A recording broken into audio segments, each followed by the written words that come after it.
All right, now that we have put together this equation, I'm going to modify it. The reason is that we came up with the equation, and as it went into use, it really didn't work that well. So what people have done is they basically have come up with some fudge factors. So, well, let's look at this. So this is our basic equation, our three terms here. Term number 1, term number 2, and term number 3. And onto each term, we are going to add what I call the SIDS. So SCICDC, S gamma, I gamma, D gamma, SQ, IQ, DQ. The subscript comes, that's a C, and so all these are C. That's a gamma, so all of these are gammas. That's a Q, so all of these are Qs. And what do the SIDS stand for? S is shape, I is inclination, D is depth. So if we look at these, we have a total of 9 different factors. In other words, 3 for each term, 3 terms, so we have 9 different factors. And like I say, they're fudge factors. That's the best way to look at them, but they represent if we don't have the right shape of the footing, for instance, not the right shape, or if we have an inclination of our load. So in other words, a load is coming in at an angle like that rather than vertical. The shape being, we talked about a strip footing. If we don't have a strip footing, suppose we have a square footing, or what if we have a round footing, or what if we have a rectangular footing? So that's the shape of the footing in a sense. That's the inclination of the load, and this is the depth that we bury the footing, or our situation. So shape, inclination, depth. Now, for this class, we're not going to worry about the inclination of the load. We're just going to work with vertical loads. When we have an inclined load, for instance, if we have, a utility tower as an example, where we have, basically a tripod supporting the tower, then we're getting angles. Not the necessarily, that's one example of the load not being vertical. Now, like I say, they're all basically fudge factors, which means they're meant to tweak the equation. They don't make radical changes to it. They're meant to tweak it a little bit here and there. So we're going to find that all of the SID factors are close to 1. When I say close to 1, in the neighborhood of 0.5 to 2.5. If you get you calculate these, if you get a factor that's 10, for instance, you made a mistake. It's too big. So look at the numbers, and it's easy to make a mistake in a sense. And if you do, you should be alarmed and say, okay, oh, I got 10. That's not right. So go back and check it again. Okay. All right, so a lot of people have done work on this, and I should mention that not everyone agrees on what the SIDS are, but we're going to use these. I'm going to give you these values, and we're not going to get into how they developed them or anything like that. But basically, SC is this. I'm not even going to read it. SQ is this. S gamma is this. D sub C is this. I'm not going to go through the I's, so I'm just going to do the S's and D's. So we're down to 6 factors. Now notice there's a K here. What does that K mean? Well, we have to, excuse me, for D over B less than or equal to 1, we're going to use K is equal to D over B. What's D? D is the depth of embedment. So again, D is the depth of embedment. B is width, and if we have a square footing, for instance, B equals L. So And so another B is B. B and L, what are they? Well, for instance, if I have a rectangular footing, B is the short dimension, L is the long dimension. So that is the B over L term. We've already got NQ and NC. We got that. B over L we know. Phi prime we know. Use it in the same way we've been doing it. B over L we know. The K, we use this. D over B less than or equal to 1, it's D over B. For D over B greater than 1, then we're using the arctangent of D over B. And this is the catch here. And this is where people make a mistake. Remember, the arctangent is what? An angle whose tangent is D over B. So it's an angle. But I don't want to express that angle in degrees. I want to express that angle in radians. So note, this is where people make a mistake. You have to do this in radians to get that K factor when D over B is greater than 1. In other words, when it's deeply embedded, the depth is great. We put it deep into the ground. So D sub C depends on K. D sub Q depends on K. That's 2K. And again, we have our phi prime, which we have to use our trick of, phi prime means the angle of the failure envelope. And notice D gamma is 1, so that's an easy one. Okay, so now note that all the S's are 1 when we have a strip footing. What is a strip footing? Strip footing means that L is very big. In other words, this distance is very big.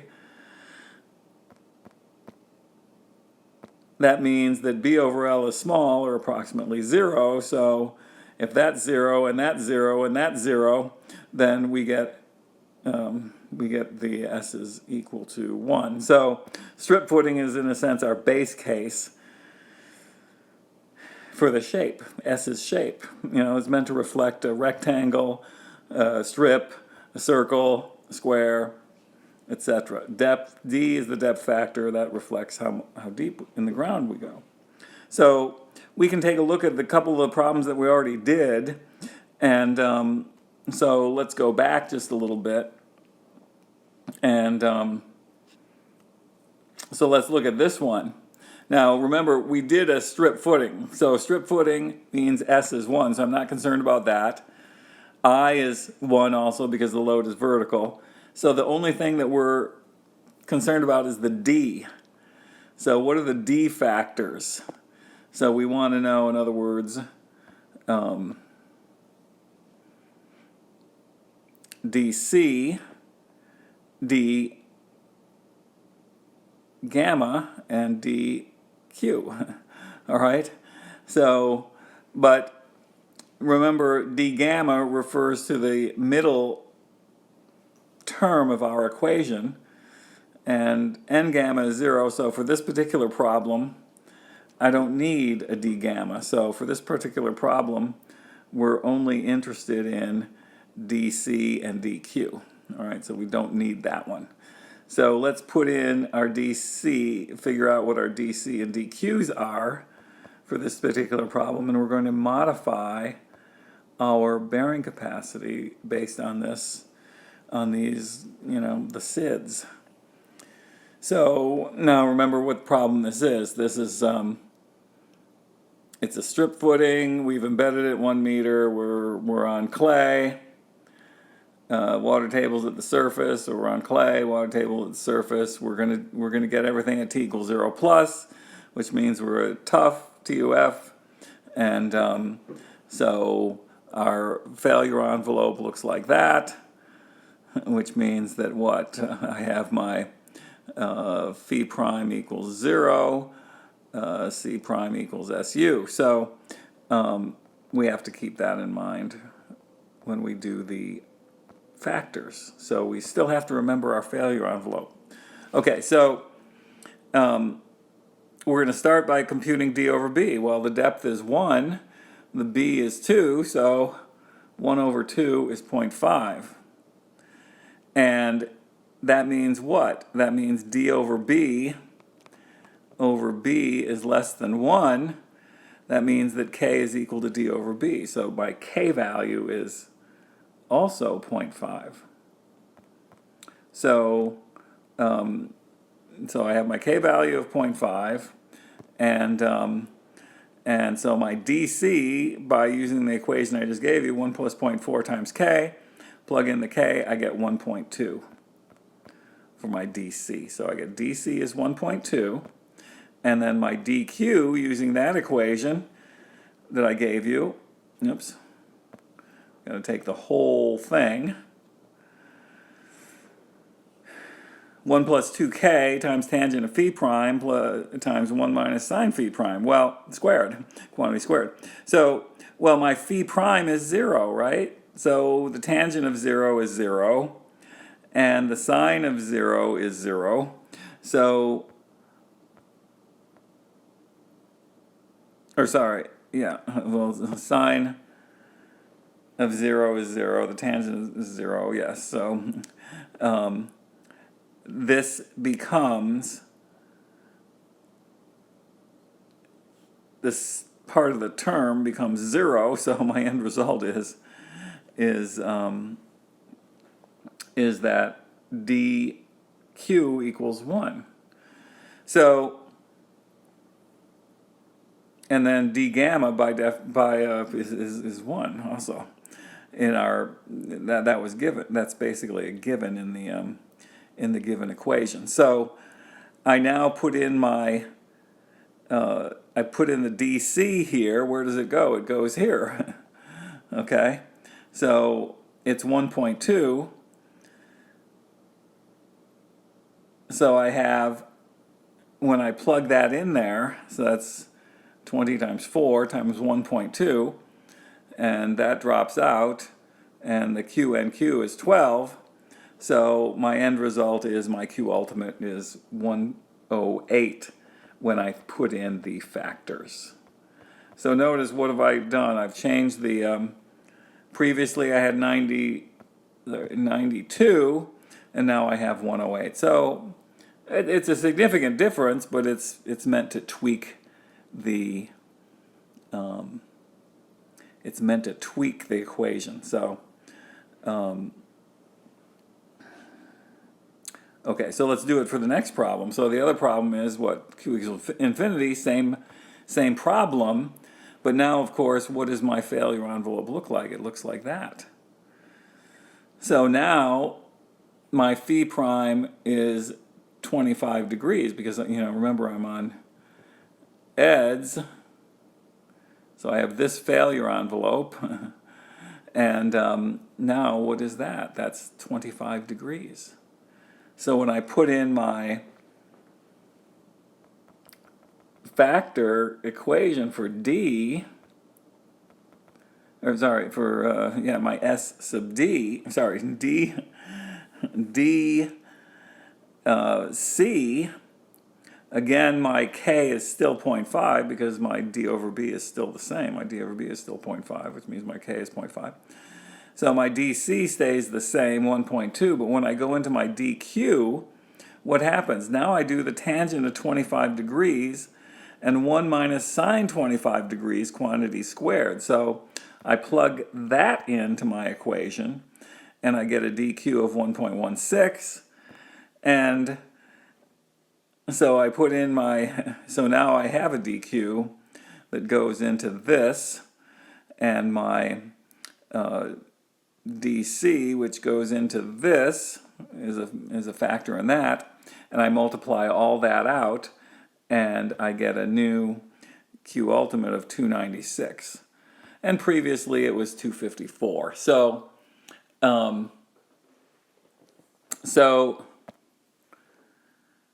again, we have modified it a little bit. And that's the point of these fudge factors. Okay, the SIDS, or what I call the SIDS, shape, inclination, and depth factors. So notice also, for the problem I just did, K was D over B, because D over B was less than 1, we never got into this little tricky situation with D over B greater than 1, and we have to use the arctangent in radians. So, when it's deeply embedded, yeah, it's going to be, we need to use the radians thing. Okay, I want to go through this problem because this is an important problem to take it one more step, and that is we have to remember what is the meaning of Q ultimate. Remember the meaning of Q ultimate, which is Q ultimate, QU. Sometimes I'll use Q ultimate, sometimes I'll use QU. Same thing, okay? Q ultimate, QU. What does it mean? It is the stress at the base of the footing. I like to talk about footing. Footings is easy. That causes failure. So remember, it's the stress that causes failure. We're learning what is this like, in a sense. It's, like tensile strength for steel. We like to have a high tensile strength for steel because, we don't like things to fail. We like to have a high bearing capacity, a high Q ultimate, a high QU, because we don't want things to fail. So it's the stress that causes failure. Okay, how do we make use of that, though? Okay, so suppose I have this situation where I've computed a Q ultimate of 235 kilopascals. And so I'm just saying we've already computed it. I'm not going to worry about all the stuff that we just went through. Let's just say, okay, I know Q ultimate is 235 kilopascals for the situation where I have, pretty much the problem we just looked at. Embedded 1 meter, and we're going to say that it is a, let me say it's a rectangular footing. All right, so we didn't do a rectangular, but let's just say we had a rectangular footing, so that it looks like this in plan view. So the question is, what I want to know is, what is the allowable column load for this? I'm going to use a factor of safety of 2.5, and I want to know, okay, well, what column load can we tell the structural engineer is okay? And because we don't want to take it up to 235 kilopascals, that's going to cause failure.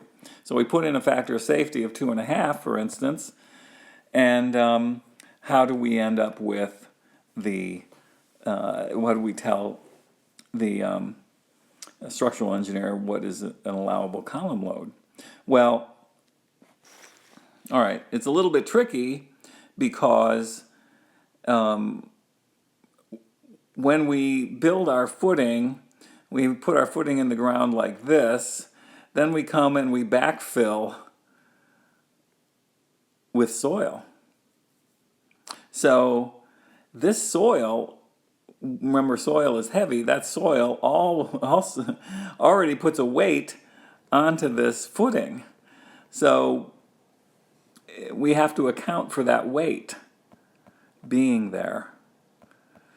And so that is weight that is already on the base. And now we're going to, so we have to figure out what is that total weight. Well, it's going to cover this whole area of this footing, and it's going to go up 1 meter. So I have to figure out the volume of the soil there. Now, yes, we have a column here, there's our column, and the weight of the concrete is different from the weight of the soil, but we're just, what everybody does, they just say, okay, this is one big block of soil covering this footing. And we're going to forget that concrete's a little bit heavier than the soil. So I want to just envision what is the weight of this big block of soil. So what is it? It's going to be, and there's concrete down here too, but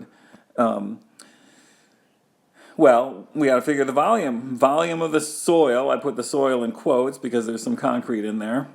And what is it? Well, the volume's pretty easy. It's 1 meter by 1 meter by 2 meters. So you combine those two things, that's the volume. And so that's 2 cubic meters. And we have the unit weight of that soil, so we can figure out the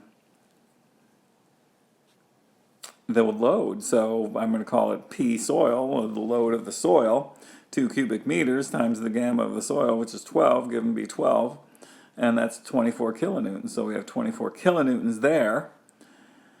Now, what is our, in a sense, P overall causing failure? Well, we have a Q ultimate of 235 kilopascals, and the area, the cross-sectional area,